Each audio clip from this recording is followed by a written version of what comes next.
never truly lived until I turned 64. It sounds strange to say, doesn't it?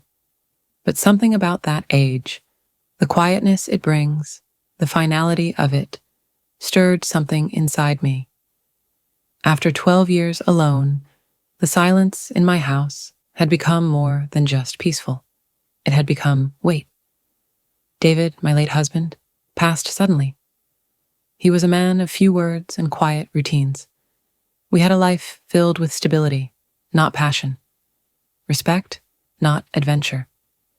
I didn't question it until I found myself alone. It was late spring, a soft wind tapping at the windows. I had finally decided to do something I'd put off for years: clean the basement. The dark, musty space had become a tomb of forgotten things: boxes of old clothes, furniture we never used, and memories sealed in dust.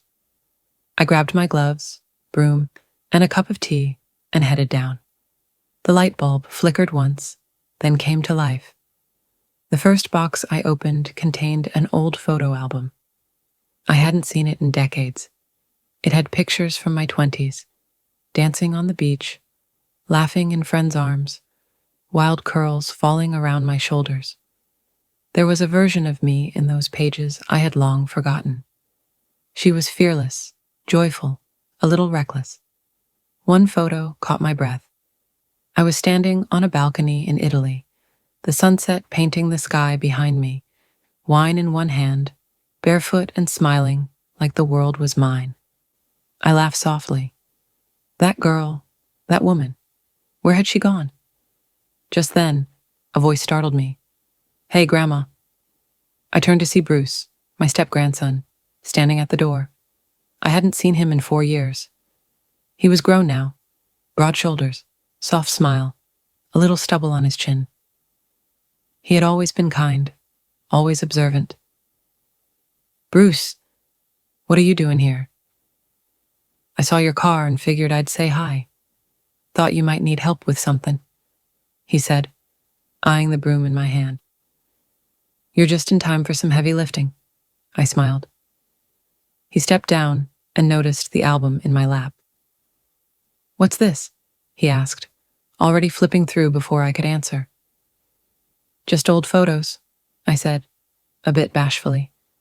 He lingered on one, the balcony shot. "Is this really you?" I nodded. "Many lifetimes ago. You look happy, like really free." I was, for a while. There was a pause. A stillness filled the room, not awkward, just thoughtful. Then Bruce looked at me and said, "You know, I've only known you as my step-grandmother. But seeing this, it's like seeing a whole other version of you." His words stirred something unexpected. Not romantic, no, but deeply emotional. A recognition. A reminder that I had once lived boldly, and perhaps I could again. "Life can tuck those parts of us away," I said. David was steady, but not one to encourage spontaneity. Bruce gave a soft smile. "Maybe it's time to pull some of those parts back out." We spent the afternoon going through the albums, sharing stories, laughing at old fashion choices, listening to old records we found in a dusty corner. He even found my favorite bottle of rosé I didn't know I still had, and poured us each a glass. "To wild youth," I said, raising mine. "To rediscovering it," he replied. That evening, we sat in the living room with soft music playing. The house didn't feel so heavy anymore. Bruce had a way of listening that made you feel seen, not judged.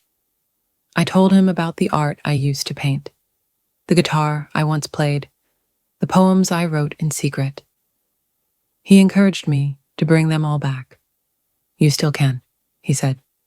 "It's never too late." Those words lit something inside me. The next morning, I stood in the basement doorway again, but this time, not to clean. I carried down my old easel, dusted off the brushes, and set a canvas on the stand. I let the light from the small window pour in, guiding my hands. As the colors spread across the canvas, I felt tears sting my eyes, not of sadness, but of relief. I was still here. The girl on the balcony hadn't disappeared. She'd only been waiting,